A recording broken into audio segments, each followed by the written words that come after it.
अध्याय 2। आखेट, खाद्य संग्रह से भोजन उत्पादन तक। तुषार की रेल यात्रा। तुषार अपने एक रिश्तेदार की शादी में दिल्ली से चेन्नई जा रहा था। रेल में उसे खिड़की वाली सीट मिल गई, जहां से वह बाहर का नजारा देखने में मगन हो गया। तेज दौड़ती गाड़ी से उसने देखा कि पेड़ पौधे, घर, खेत खलिहान बड़ी तेजी से पीछे की ओर छूटते चले जा रहे थे। तभी उसके चाचा ने उसके कंधे पर हाथ रखकर कहा, पता है, लोगों ने मात्र 150 साल पहले रेल से यात्रा करनी शुरू की थी। बस तो इसके 1 दशक बाद आई। तुषार सोचने लगा कि जब लोगों के पास आने जाने के लिए तेज रफ्तार वाली सवारियां नहीं थीं, तब क्या वे यात्रा ही नहीं करते थे? क्या वे अपनी सारी जिंदगी एक ही जगह पर बिता दिया करते थे? नहीं, ऐसी बात नहीं थी। आरंभिक मानव, आखिर वे इधर उधर क्यों घूमते थे? हम उन लोगों के बारे में जानते हैं जो इस उपमहाद्वीप में 20 लाख साल पहले रहा करते थे। आज हम उन्हें आखेटक, खाद्य संग्राहक के नाम से जानते हैं। भोजन का इंतजाम करने की विधि के आधार पर उन्हें इस नाम से पुकारा जाता है। खासतौर पर खाने के लिए वे जंगली जानवरों का शिकार करते थे, मछलियां और चिड़िया पकड़ते थे, फल मूल, दाने, पौधे, पत्तियां, अंडे इकट्ठा किया करते थे। आखेटक खाद्य संग्राहक समुदाय के लोग एक जगह से दूसरी जगह पर घूमते रहते थे। ऐसा करने के कई कारण थे। पहला कारण यह कि अगर वे एक ही जगह पर ज्यादा दिनों तक रहते तो आसपास के पौधों, फलों और जानवरों को खाकर समाप्त कर देते थे।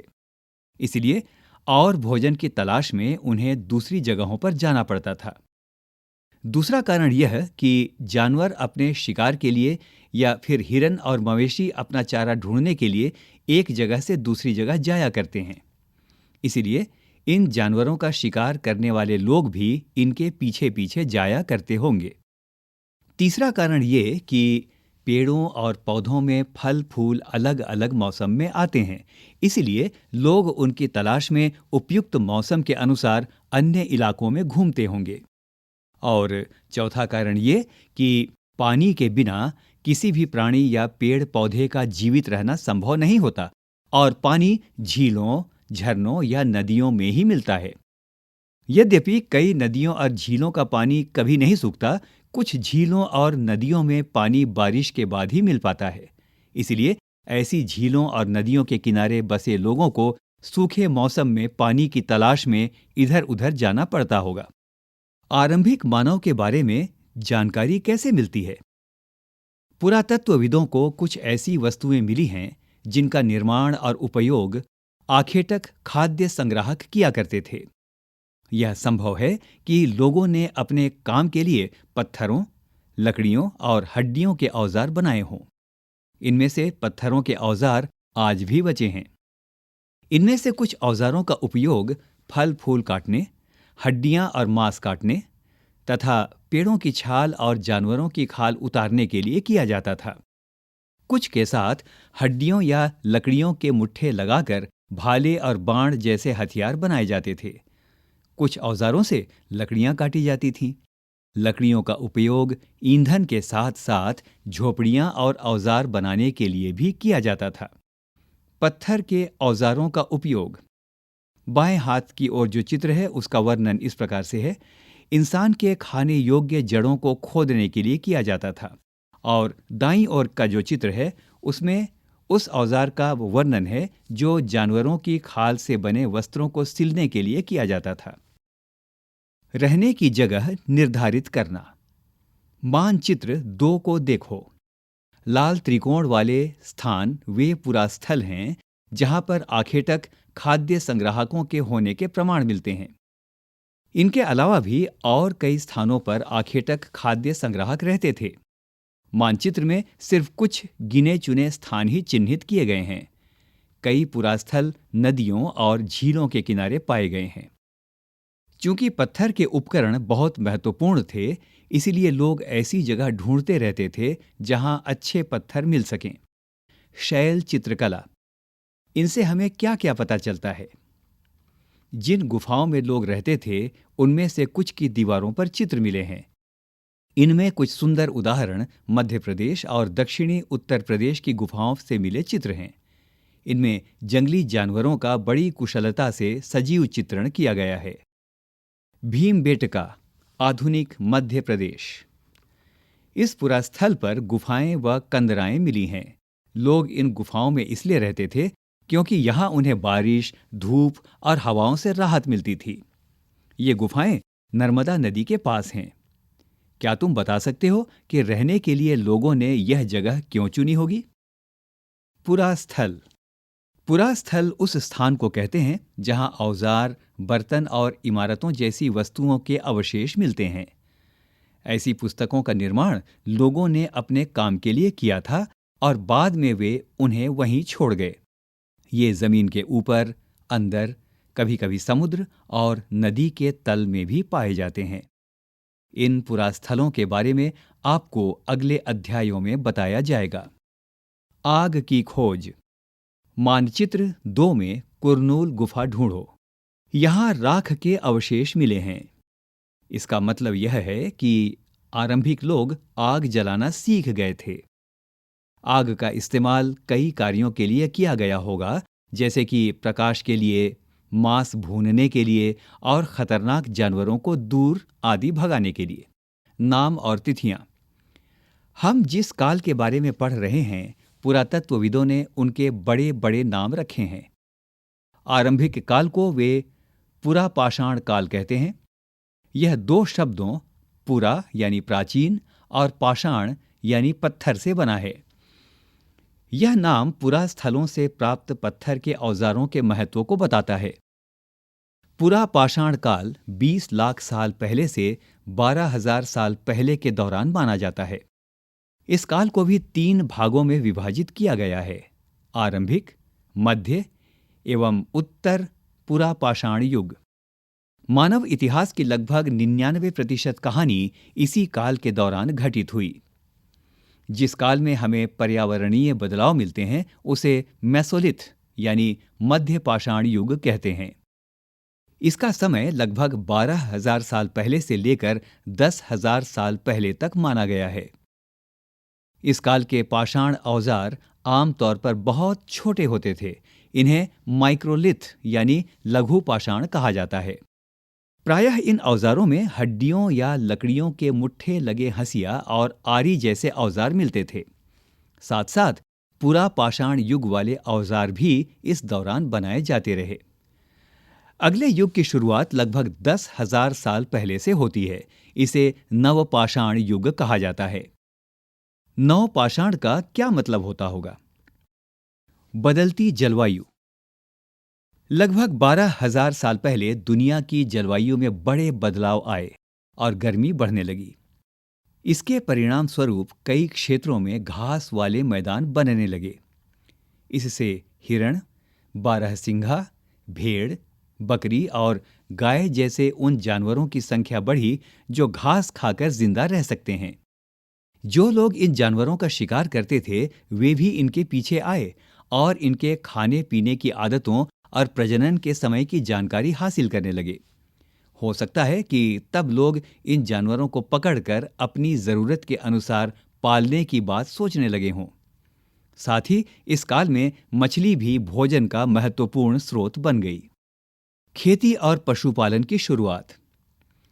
इसी दौरान उपमहाद्वीप के भिन्न भिन्न इलाकों में गेहूं, जौ और धान जैसे अनाज प्राकृतिक रूप से उगने लगे थे।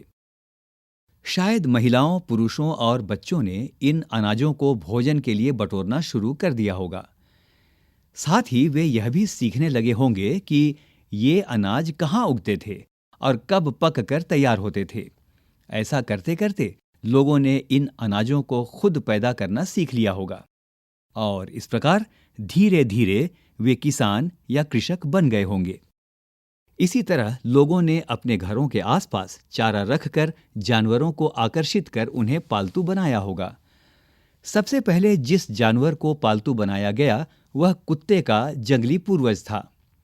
धीरे धीरे लोग भेड़, बकरी, गाय और सूअर जैसे जानवरों को अपने घरों के नजदीक आने को उत्साहित करने लगे। ऐसे जानवर झुंड में रहते थे और ज्यादातर घास खाते थे। अक्सर लोग अन्य जंगली जानवरों के आक्रमण से इनकी सुरक्षा किया करते थे और इस तरह धीरे धीरे वे पशुपालक बन गए होंगे। क्या तुम बता सकती हो कि सबसे पहले कुत्तों को ही पालतू क्यों बनाया गया? बसने की प्रक्रिया। लोगों द्वारा पौधे उगाने और जानवरों की देखभाल करने को बसने की प्रक्रिया का नाम दिया गया है। अपनाए गए ये पौधे तथा जानवर अक्सर जंगली पौधों तथा जानवरों से भिन्न होते हैं। इसकी वजह यह है कि बसने की प्रक्रिया की दिशा में अपनाए गए पौधों या जानवरों का लोग चयन करते हैं। उदाहरण के तौर पर लोग उन्हीं पौधों या जानवरों का चयन करते हैं जिनके बीमार होने की संभावना कम हो। यही नहीं, लोग उन्हीं पौधों को चुनते हैं जिनसे बड़े दाने वाले अनाज पैदा होते हैं, साथ ही जिनकी मजबूत डंठलें अनाज के पके दानों के भार को संभाल सकें। ऐसे पौधों के बीजों को संभाल कर रखा जाता है ताकि फिर से उगाने के लिए उनके गुण सुरक्षित रह सकें। उन्हीं जानवरों को आगे प्रजनन के लिए चुना जाता है जो आम तौर पर अहिंसक होते हैं। इसीलिए हम देखते हैं कि पाले गए जानवर तथा कृषि के लिए अपनाए गए पौधे जंगली जानवरों तथा पौधों से धीरे धीरे भिन्न होते गए। मिसाल के तौर पर जंगली जानवरों की तुलना में पालतू जानवरों के दांत और सींग छोटे होते हैं। दांतों के इस चित्र को देखो। इनमें से कौन सा जंगली सूअर का है और कौन सा पालतू सूअर का? बसने की प्रक्रिया पूरी दुनिया में धीरे धीरे चलती रही। यह करीब 12,000 साल पहले शुरू हुई। वास्तव में आज हम जो भोजन करते हैं वो इसी बसने की प्रक्रिया की वजह से है। कृषि के लिए अपनाई गई सबसे प्राचीन फसलों में गेहूं तथा जौ आते हैं। उसी तरह सबसे पहले पालतू बनाए गए जानवरों में कुत्ते के बाद भेड़ बकरी आते हैं। एक नवीन शैली। तुम किसी पौधे के बीज को बोकर देखो। तुम पाओगी कि इसे विकसित होने में कुछ वक्त लगता है। इसमें कुछ दिन, महीने या फिर साल तक लग सकता है। इसलिए जब लोग पौधे उगाने लगे तो उनकी देखभाल के लिए उन्हें एक ही जगह पर लंबे समय तक रहना पड़ा था। बीज बोने से लेकर फसलों के पकने तक, पौधों की सिंचाई करने, खरपतवार हटाने, जानवरों और चिड़ियों से उनकी सुरक्षा करने जैसे बहुत से काम शामिल थे। कटाई के बाद अनाज का उपयोग बहुत संभाल कर करना पड़ता था। यहाँ एक चित्र दिया गया है जिसका शीर्षक है अनाज के उपयोग। बीज के रूप में, खाद्य के रूप में, उपहार के रूप में और भंडारण के लिए। अनाज को भोजन और बीज दोनों ही रूपों में बचा कर रखना आवश्यक था। इसीलिए लोगों को इनके भंडारण की बात सोचनी पड़ी। बहुत से इलाकों में लोगों ने मिट्टी के बड़े बड़े बर्तन बनाए, टोकरियां बुनी या फिर जमीन में गड्ढा खोदा। क्या आपको लगता है कि शिकारी या भोजन संग्रह करने वाले बर्तन बनाते और उनका प्रयोग करते होंगे? जानवर, चलते फिरते खाद्य भंडार। जानवर बच्चे देते हैं जिससे उनकी संख्या बढ़ती है। अगर जानवरों की देखभाल की जाए तो उनकी संख्या तो बढ़ती ही है, साथ ही उनसे दूध भी प्राप्त हो सकता है जो भोजन का एक अच्छा स्रोत है। यही नहीं, जानवरों से हमें मांस भी मिलता है। दूसरे शब्दों में पशुपालन भोजन के भंडारण का एक तरीका है। भोजन के अतिरिक्त जानवरों से और क्या-क्या मिल सकता है?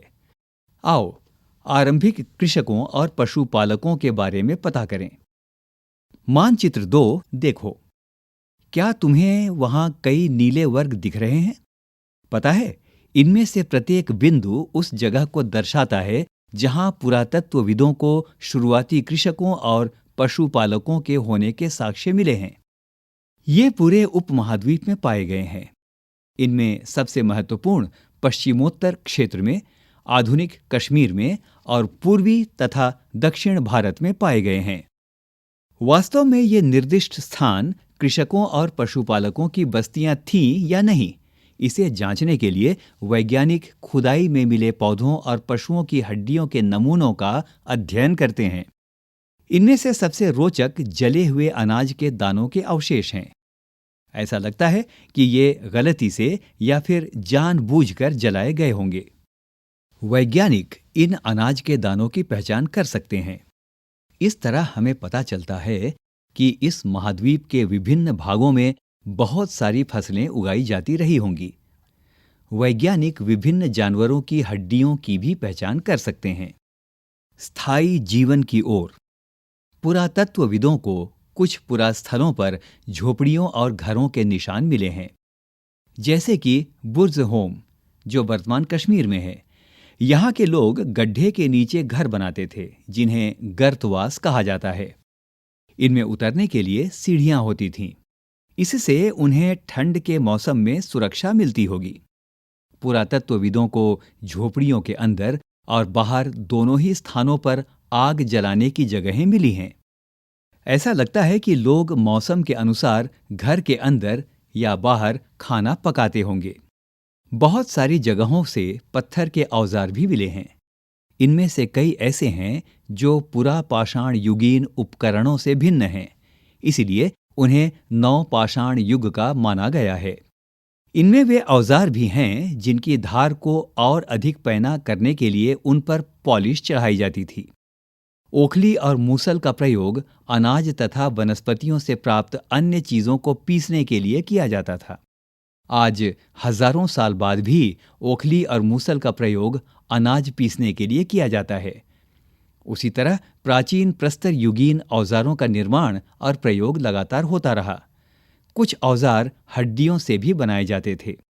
यहाँ नवपाषाण युग के कुछ उपकरणों का चित्र दिया गया है और यहाँ एक पात्र का चित्र है और एक प्रश्न पूछा गया है, क्या तुम कल्पना कर सकती हो कि इस पात्र में क्या रखा होगा? नवपाषाण युग के पुरास्थलों से कई प्रकार के मिट्टी के बर्तन मिले हैं। कभी कभी इन पर अलंकरण भी किया जाता था। बर्तनों का उपयोग चीजों को रखने के लिए किया जाता था। धीरे धीरे लोग बर्तनों का प्रयोग खाना बनाने के लिए भी करने लगे। चावल, गेहूं तथा दलहन जैसे अनाज अब आहार का महत्वपूर्ण हिस्सा बन गए थे। इसके साथ साथ अब लोग कपड़े भी बुनने लगे थे। इसके लिए कपास जैसे आवश्यक पौधे उगाए जा सकते थे। क्या ये परिवर्तन हर जगह एक साथ ही आ गए होंगे?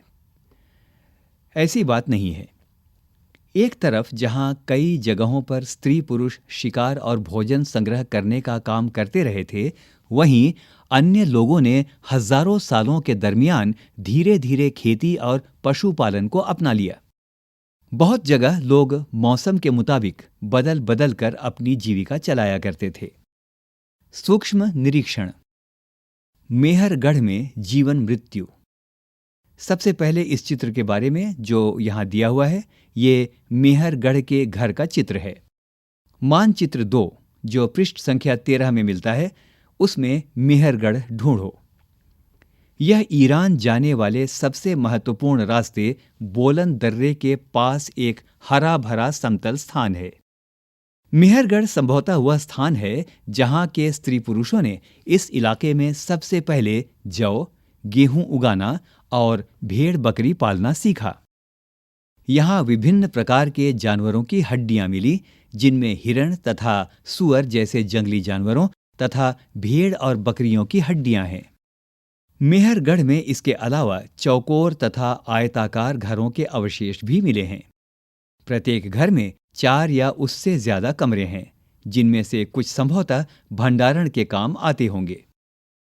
मृत्यु के बाद सामान्यतः मृतक के सगे संबंधी उसके प्रति सम्मान जताते हैं। लोगों की आस्था है कि मृत्यु के बाद भी जीवन होता है, इसलिए कब्रों में मृतकों के साथ कुछ सामान भी रखे जाते थे। मेहरगढ़ में ऐसी कई कब्रें मिली हैं। एक कब्र में एक मृतक के साथ एक बकरी को भी दफनाया गया था। संभवतः इसे परलोक में मृतक के खाने के लिए रखा गया होगा। मेहरगढ़ की कब्र का चित्र। क्या तुम बकरी के कंकाल को पहचान सकते हो? अन्यत्र फ्रांस की गुफा में की गई चित्रकारी। अपने एटलस में फ्रांस ढूंढो। यह चित्र फ्रांस की एक गुफा का है। इस पुरास्थल की खोज लगभग 100 साल पहले 4 स्कूली छात्रों ने की थी। इस तरह के चित्र लगभग 20,000 साल पहले से लेकर 10,000 साल पहले के बीच बनाए गए होंगे।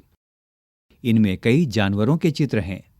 इनमें जंगली घोड़े, गाय, भैंस, गैंडा, रेंडियर, बारहसिंघा और सुअरों को गहरे चमकीले रंगों से चित्रित किया गया है।